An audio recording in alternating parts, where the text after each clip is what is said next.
Okay, so Razin, I'll just correct you there. I did bring down my intensity during Ramadan. Okay, I'm not going all out.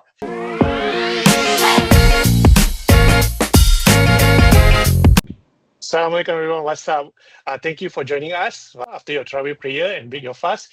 During this Ramadan, I believe each of us have our own training timing schedule, and I'm just to ask all these three trainers we have here, each of you specifically, what type of training and dieting that you have. So I'll start with Mus first. So for Mus, is the suitable time for you to work out during Ramadan and why?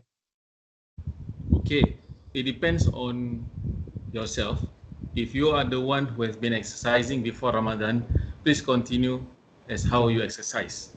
But for those starting up, there are two timing that is suitable, which is before your pre-dawn meal, like 3 to 4 o'clock, you do a light cardio, walking, brisk walking, light body weight exercise is fine.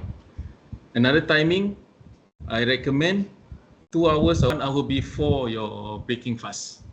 You do some light work, like jog, light workout, brisk walk, it's fine. So two timing I recommend before your pre-dawn and before your breakfast.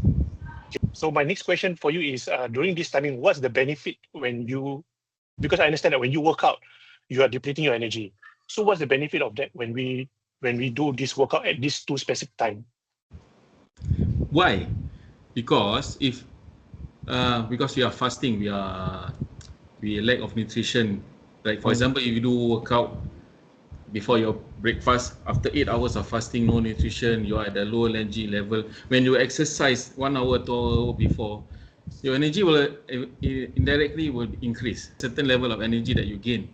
So just nice, once your energy are all fully utilized, then you break your fast and I'll balance back. I believe lah. So Nice, if you nice. do before your sahur or your pre-dawn meal, it is much even better. You are sleeping, as for example, sleeping at 10 to 4, you are at a fasted condition. That's where all your energy is all being increased. So you start your workout and then you replenish again during your sahur. It's balanced. Okay. Thank you for the share. But still, it depends on you. Individual. If you are the one who have been active, just continue whatever you are doing. Yeah. Okay. Is sleep play a huge factor in that? So let's just say I don't have. You say 10 to 4, right?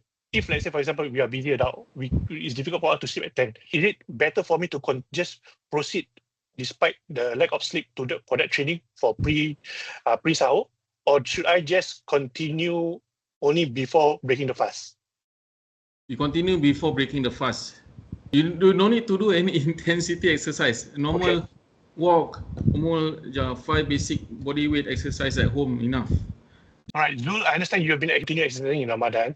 Okay, my question for you is, what type of training do you prefer during Ramadan and why? I think it depends. I mean, for me, I have a plan. So I plan in a week. So each day will have a specific focus. Catering also not only just exercising, also your day to day lah. So if I know, like, because for my family, I ensure that we pray Tarawih together. Then apart from work, so then I coordinate in terms of like what are the days that I need to do for my running, what are the days I need to do my strength training, what are the days that I need to do my specific races that I'm preparing for the next upcoming months. And also, I also inserted some mobility and recovery along the way. So, for example, like today I'm doing running. I try to do a low intensity run, but at the same time have a target of kilometer. So, I try to see whether I can meet that target, but try not to push myself too much. And it's actually, to be fair, it's my first time doing try to do an 8 kilometer at the end of the day of fasting before iftar. So I think if you ask me right now, I think I can do it. But before this, like what Mus shared earlier, right? I think you also need to know yourself, and I think you need to make sure you don't push yourself unnecessarily. My thoughts is always about how do you plan with intent. If you plan with intent with your activity, inshallah everything will be okay. But if you just say, okay, I just chong running every day, I think if you don't have a plan, I think you plan to fail in that sense. So for me, unfortunately, I have a sore for the past 3 days. I actually able to change because I already planned out. So I need to do for my strength. Then I change to my leg day. So when I do my leg day on Monday, Then Tuesday I did a bit of a chest. I realized I cannot do more. Then I able to pivot and do a bit more like cardio. Yeah, so I think it's okay to adjust, but as long you have a plan prior your training, I think that should help you lah. Yeah. If I understand correctly, you break down your strength training into different days, and also you include one cardio like running and also some bodyweight exercise, right? And this goes back to what Moose has been saying earlier, where you exercise before you break the fast. After that is the best time for you to replenish back you during your breaking fast. Yeah, because last year I tried after Tarawih. The problem for me lah, it might not be the same for other people. Personally for me, I cannot sleep because like Moose say, you got the endorphin in already. Then suddenly crap, I cannot actually sleep. Then I'll have a problem because tomorrow morning we need to wake up early. So I think it's test and learn. I think we shouldn't be too hard and enjoy the process lah as we go along. So once you enjoy the process, you can change a bit here and there. I think then you're beginning to enjoy it. Then you do more lah. So you're saying that during strength training, like what yesterday we did for Energize, we're doing like a strength training, like what Moose is doing in the class, with not that high intensity, but just moderate, right? It's good enough for us to just wind down and tone out before sleep. But then it depends, right? Like for example, like yesterday Tuesday class, if example you feel that whatever, although most actually planning with fasting in consideration, but you yourself know that you can push more. It's within your own integrity, so you can do more. Nobody's forcing you for you not to do, right? So you need to be accountable of your own exercise, I guess. Yep. I think the key here takeaway for both of you is before I go to bed is accountability lah. Thank you for the share, Zul. All right. Hey, but Zul, actually, I wanted to ask you. I mean, you weren't able to sleep, right? So maybe just I jump in a bit. A little bit that actually helped me previously when I had that same issue was meditating and do a bit of light yoga, maybe 10-15 minutes before actually calling it a day after my training lah. So after my intensive training, get down for 10-15 minute yoga sessions. You relax your muscles, you really stretch out your muscles, and that really relaxes your body and gets you ready for sleep. So maybe you could try that if you're still going to work out after your Tarawih lah. If that helps for you, every individual is a bit different. So basically you're saying that breathing exercise, something like that, is it? Some of the breathing. You're right, correct. Yeah. End of the day is you know your own body. Yeah, you don't push. This 1 month is the month of you to chill actually, just to maintain your stamina, to maintain your fitness, not slacking. But actually you are not even slacking if you even lower down your intensity. It's not a drastic change also. Maybe 0.5%, 1% of change only. Unless you have been slacking from the previous month, you're slacking this month, next month, then it's a different story. Yeah, for us, I believe who are active, is the month to relax, low intensity.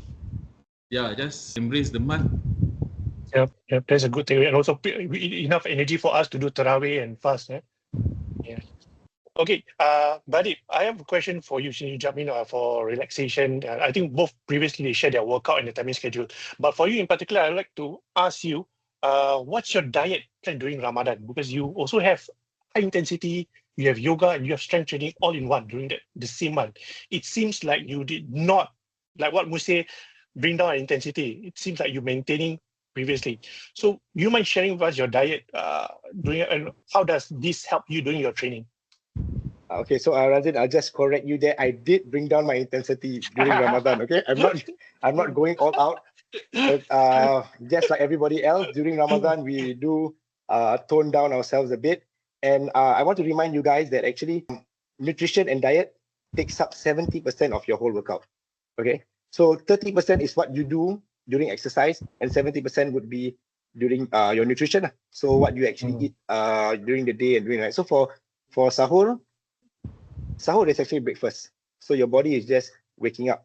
So when you are waking up, please don't eat sweets. Nothing sweet. That's the most important thing. That's the most important advice. When your body is craving for nutrition, do not get any nonsense in. So eat eggs, yogurt. If you want, you can actually add in a bit of protein shake. I am not a big fan of protein shake because I feel that you can actually get your protein from eggs and proper meat. But if you need some add-ons, add the protein shake in your yogurt, add a bit of oatmeal, stir it up, add some bananas, and you're good to go for the whole day. You will not feel hungry up to about 4 or 5 p.m. hopefully. Oh, okay. Yep. Yeah, and that would actually I'd like to suffice. focus on that. When you're saying that do not take sweets, because some of us believe that we need some sweets or sugar to help us prepare for the energy during the day, because it's weather in Singapore is hot, right? So in order to substitute that sweetness for energy, like you say, you're taking proteins. Can you elaborate more on that portion, or what type Okay. of food is good? Sugar is an addiction. It's a drug. All right. So I had the same addiction. I mean, we all had lah. I mean, I won't lie to you guys, even until now also.